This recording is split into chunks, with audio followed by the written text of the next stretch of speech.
Hello students, today we are going to see the subject social science, lesson geography 2, latitudes and longitudes.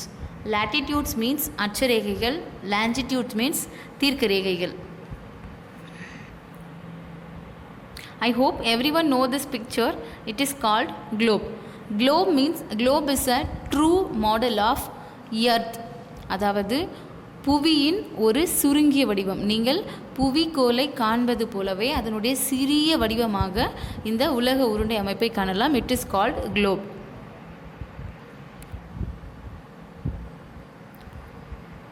Globes may be varying size and type. அதாவது இந்த உலக உருண்டை அதோட அளவு மற்றும் அமைப்பை பொறுத்து வகைகளை பொறுத்து வேறுபடுகிறது.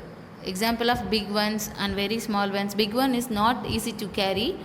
Small one is pocket globes. It very easy to carry.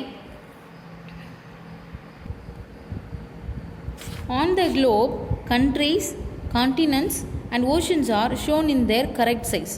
அதாவது புவியின் உண்மையான வடிவமைப்பில் எந்த அளவில் காணப்படுகிறதோ அதே அளவில் இங்கே சுருக்கப்பட்டு இந்த குளோப் அதாவது உலக உருண்டை அமைப்பிலும் காணப்படும்.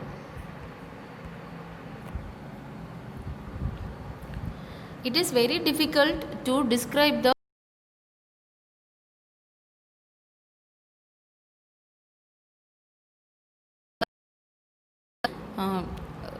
சென்னை. We take Chennai. இந்த உலக உருண்டை அமைப்பில் சென்னை என்பது எங்கு உள்ளது என்று கணக்கிடுவது மிகவும் கடினமான ஒன்றாகும். So we need some ideas and techniques to find out the location. You will notice that the needle is fixed through the globe in a tilted manner which is called its axis. அதாவது இந்த உலக உருண்டை மேல் மற்றும் கீழ் அமைப்பில் இரண்டு needle போன்று சொருகப்பட்டு உள்ளதை காணப்படலாம். அதை நாம் சுற்றி பார்க்கும் விதமாக in this point called axis அதாவது அச்சு என்று அழைக்கப்படுகிறது. We have two points on the globe through which the needle passes are two poles, north pole and south pole. அதாவது மேல் அமைப்பில் காணப்படக்கூடிய அந்த நீடில் அமைப்பு நார்த் போல் எனவும் கீழே காணப்படக்கூடியது சவுத் போல் என்று இரண்டு வகைகளாக காணப்படுகிறது. Another imaginary line running on the globe divides into two equal parts. This line is known as the equator. அதாவது உலக உருண்டையை நடுவாக செல்லக்கூடிய ஒரு கோடு இரண்டாக பிரிக்கிறது. அது ஈக்வட்டார் என்று அழைக்கப்படுகிறது. Now you see the picture here. The center line is called equator. In this equator divided into earth two parts.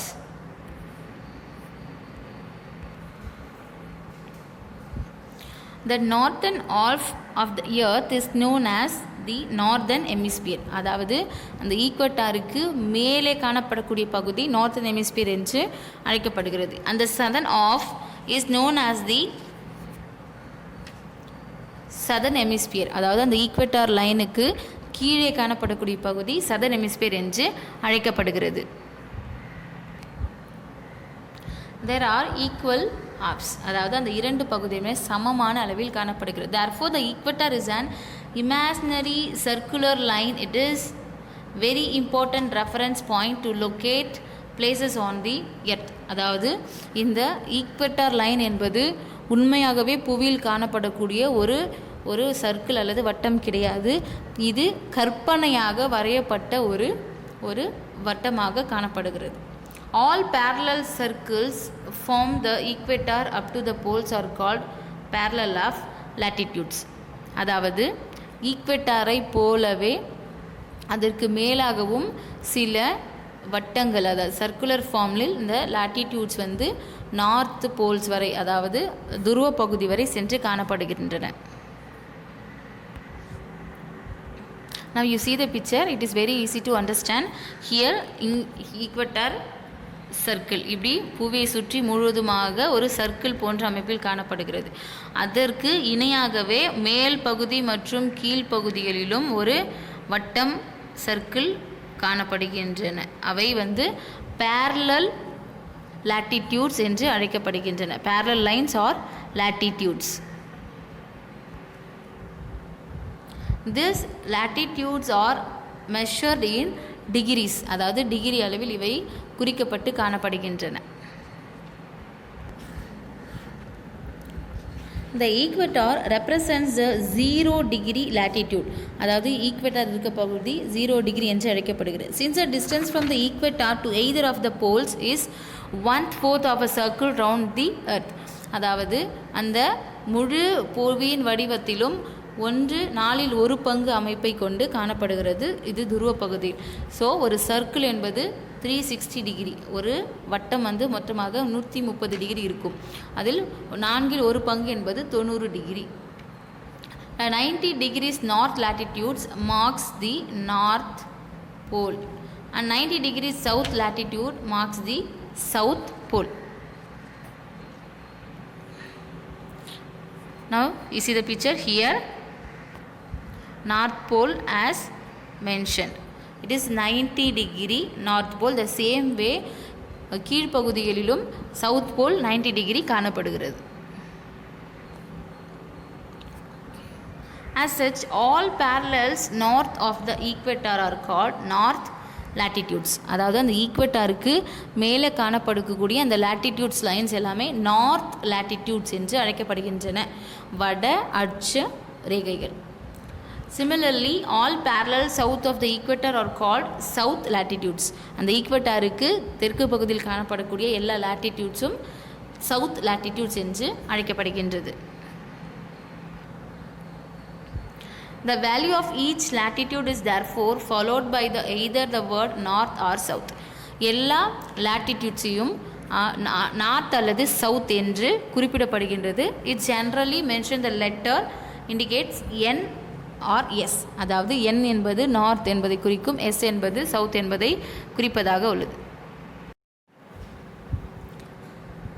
The next topic, important parallels of latitudes.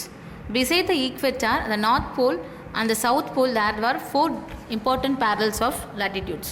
அதாவது நீங்கள் ஈக்வேட்டர் லைன்ஸ் இருக்கு இல்லையா, அந்த லைனுக்கும் நார்த் போல் அதாவது வட துருவத்திற்கும் அந்த ஈக்வேட்டரிலிருந்து தென் துருவத்திற்கும் அந்த இடைப்பட்ட பகுதியில் 4 முக்கியமான parallels of latitudes காணப்படுகிறது.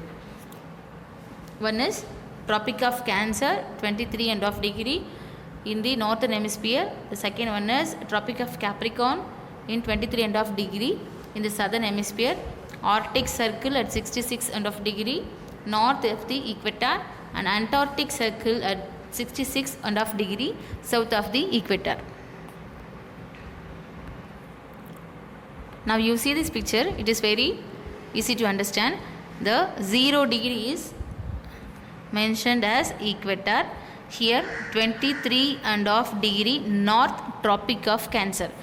Here 66.5 degree Arctic Circle in the northern hemisphere. Here the south side of equator, the 23.5 degree is Tropic of Capricorn and 66.5 degree is Antarctic Circle in the south part of equator and the south pole in the south side and north pole in the north side. The next topic was heat zones of the earth. The midday sun is exactly overhead on this once a year on all latitudes in between the Tropic of Cancer and the Tropic of Capricorn. அதாவது நம்மளுடைய புவியின் வடிவமைப்பை heat Jones அதாவது வெப்பநிலைகளை பொறுத்து சில மண்டலங்களாக பிரிக்கின்றனர்.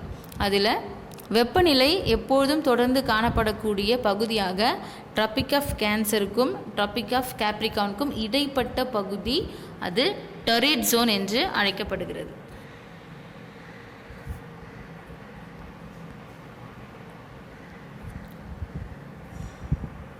The midday sun never shines overhead on any latitudes beyond the Tropic of Cancer and the Tropic of Capricorn. அதாவது சூரிய வெப்பம் படாத latitudes பகுதியாக காணப்படுபவை ட்ராபிக் ஆஃப் கேன்சர் மற்றும் ட்ராபிக் ஆஃப் கேப்ரிகானுக்கு மேலே காணப்படக்கூடிய பகுதி. the angle of sun's rays goes on decreasing towards the pole. அதாவது ட்ராபிக் ஆஃப் கேன்சர் பகுதியிலிருந்து துருவ பகுதி நோக்கி செல்லும் பொழுது வெப்பநிலை மிகவும் குறைந்து காணப்படும். The areas bounded by the Tropic of Cancer and the Arctic Circle in the northern hemisphere and the Tropic of Capricorn and the Antarctic Circle in the southern hemisphere have moderate temperatures. There are therefore called temperate zones. அதாவது இந்த Tropic of Cancer மற்றும் Tropic of Capricorn பகுதியிலிருந்து அந்த Antarctic Circle, Arctic Circle வரை உள்ள பகுதி temperate zones என்று அழைக்கப்படுகிறது. Areas lying between the Arctic Circle and the North Pole and the northern hemisphere and the Antarctic Circle and the South Pole in the southern hemisphere are very cold. It is because here the sun does not rise much above the horizon. Therefore, its rays are always slanting. There are called frigid zones. அதாவது Arctic போல் அந்த Arctic சர்க்கிளில் இருந்து north pole வரை உள்ள பகுதி மிகவும் குளிர்ந்து காணப்படும். அடுத்து அண்டார்டிக் சர்க்கிள் மற்றும் சவுத் போல் வரை உள்ள பகுதி மிகுந்து குளிர்ந்து காணப்படும். இது ஃப்ரிசிட் ஜோன்ஸ் என்று அழைக்கப்படுகிறது. Now you see the picture. It is very easy to understand now. Here center line is equator. Here north side Tropic of Cancer and south side Tropic of Capricorn. இந்த இடைப்பட்ட பகுதி சூரிய வெப்பம் எப்பொழுதும் அதிகமாக காணப்படுகிறது. ஸோ இது டெரிட் ஜோன் என்று அழைக்கப்படுகிறது. அடுத்ததாக இந்த 23.5 டிகிரி ட்ராபிக் ஆஃப் கேன்சரிலிருந்து ஆர்டிக் சர்க்கிள் வரை உள்ள பகுதி, இந்த பகுதியில் வெப்பநிலை சிறிது குறைவாக காணப்படும். இது டெம்பரேட் ஜோன்ஸ் என்று அழைக்கப்படுகிறது. அதேபோல் கீழ்ப்பகுதியில் ட்ராபிக் ஆஃப் கேப்ரிகான்லேருந்து அண்டார்டிக் சர்க்கிள் வரை உள்ள பகுதி வெப்பநிலை குறைந்து காணப்படும். ஸோ இது temperate south temperate zone, north temperate zones என்று அழைக்கப்படுகிறது. ஹியர் ஃப்ரிசிட் ஜோன்ஸ், அதிலிருந்து சவுத் போல் வரை ஹியர் ஃப்ரிசிட் ஜோன்ஸில் ஆர்டிக் சர்க்கிளிலிருந்து நார்த் போல் வரை காணப்படக்கூடியவை ஃப்ரிசிட் ஜோன் என்று அழைக்கப்படுகின்றன. மிகவும் குளிர்ந்து காணப்படுகிற. Know that very well, antarctic and arctic places are very cold. The next topic was longitudes. What are longitudes? அதாவது தீர்க்கரேகைகள். To fix the position of place, it is necessary to know something more than the latitude that of place. அதாவது ஒரு புவியில் ஒரு குறிப்பிட்ட இடத்தை குறிப்பிடுவதற்கு லாட்டிடியூடோட அமைப்பு மற்றும் போதாது. இன்று நமக்கு தேவைப்படுவது லாஞ்சிடியூட் என்று சொல்லப்படுகிற தீர்க்க ரேகைகள். We must find out how far east or west these places are from a given line or references running from the north pole to south pole. These lines or references are called the meridians of longitudes. அதாவது north போலிலிருந்து south pole வரை நீள்வாக்கில் காணப்படக்கூடிய கற்பனை கோடுகள் லாஞ்சிடியூட்ஸ் அல்லது தீர்க்க ரேகைகள் என்று அழைக்கப்படுகின்றன.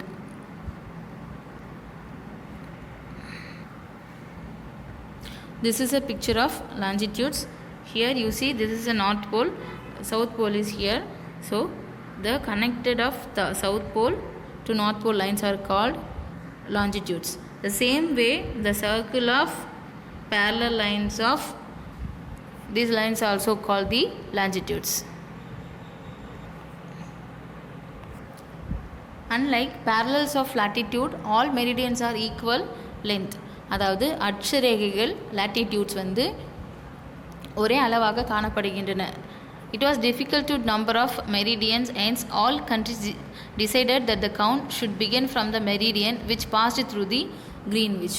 ஆனால் தீர்க்க ரேகைகள் எண்ணிக்கையில் அதிக அளவில் காணப்படுகின்றன. ஸோ பொதுவான ஒரு அமைப்பு அல்லது ஒரு தீர்க்க ரேகை கணக்கிடப்படுகிறது. அது மெரிடியன் என்று அழைக்கப்படுகிறது. இது கிரீன்விச் என்ற இடத்தின் வழியாக செல்கிறது. So in this meridian is called prime meridian. அதாவது அந்த முதன்மையான தீர்க்கக்கோடு பிரைம் மெரிடியன் என்று அழைக்கப்படுகிறது. It's value is 0 degree longitude and from it count 180 degree eastward as well as 180 degree westward. அதாவது மையத்தில் காணப்படக்கூடிய 0 டிகிரி லாஞ்சிடியூட், அதிலிருந்து ஈஸ்ட் சைடில் 180 டிகிரிஸ் காணப்படுகிறது அண்ட் வெஸ்ட் சைட்லேயும் 180 டிகிரிஸ் அளவு காணப்படுகிறது.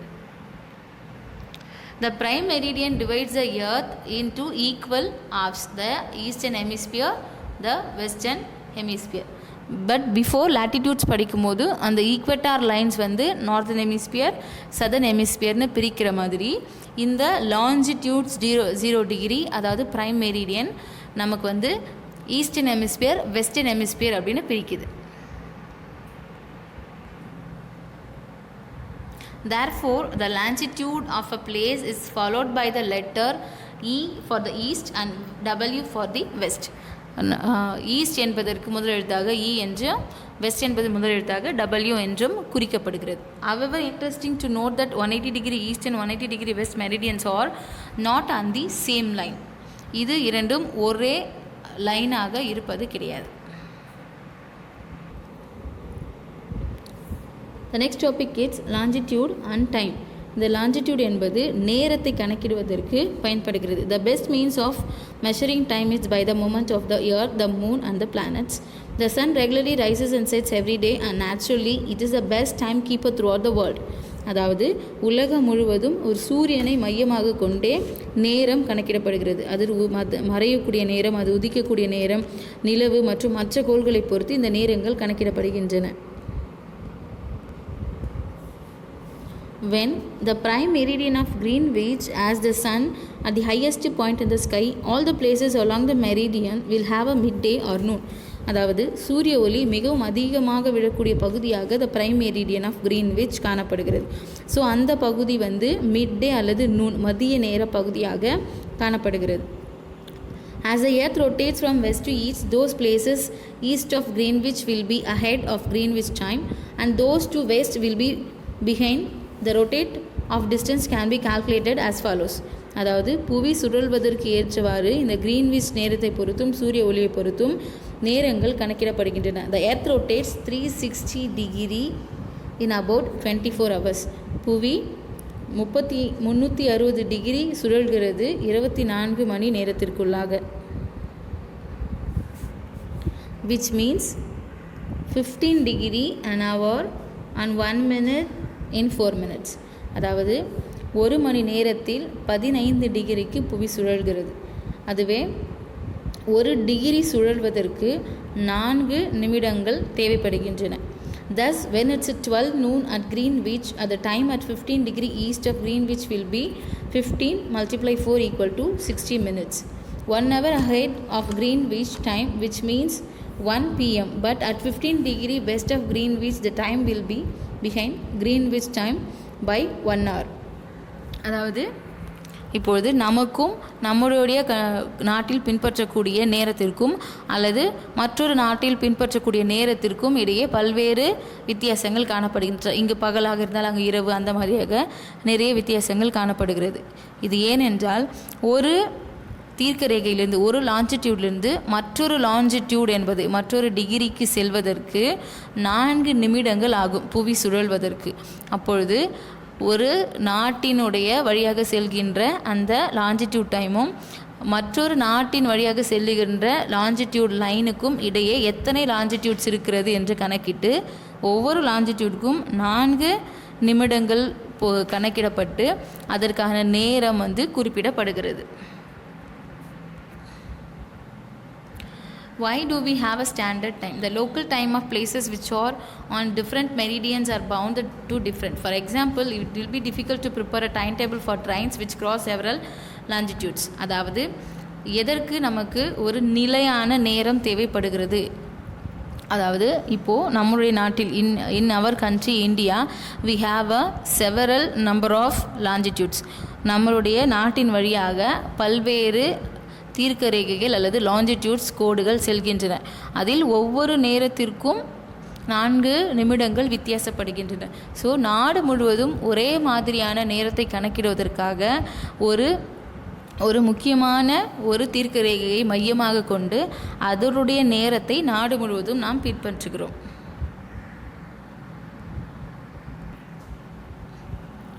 In India, the longitude of 82.5 degree east is treated as a standard meridian.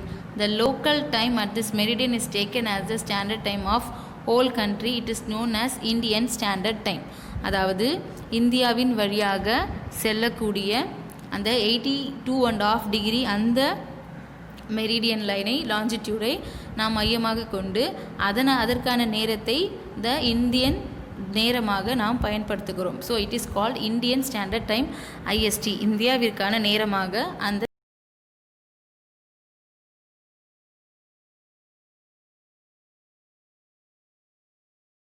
this is a 82.5 degree longitude line. In this line, time was considered as a Indian Standard Time. Here, some countries have a great longitudinal extent and so they have adopted more than one standard time. For example, in Russia, அதாவது மிகப்பெரிய நாடில் பல தீர்க்க ரேகைகள் லாஞ்சிடியூட்னல் lines வந்து செல்கின்றன. அதனால் அதற்கு நிறைய நேர மண்டலங்கள் ஒதுக்கப்படுகின்றன. There are as many as 11 standard times. இப்போது இந்தியாவிற்கு ஒரு ஸ்டாண்டர்ட் டைம் பின்பற்றப்படுகிறது. பட் ரஷ்ய நாட்டிற்கு 11 விதமான ஸ்டாண்டர்ட் டைம்ஸ் பயன்படுத்தப்படுகின்றன. The earth has been divided into 24 time zones of 1 hour each. Each zones that covers 15 degree of latitudes. அதாவது புவி வந்து 24 நேர மண்டலங்களாக பிரிக்கப்படுகிறது ஒரு பகுதியில். இது ஒரு பகுதி என்பது ஈச் ஜோன் ஆஸ் 15 டிகிரி. ஒரு ஜோனும் 15 டிகிரி அளவில் பிரிந்து காணப்படுகின்றன. Okay students, we see the next lesson in the next video. Thank you.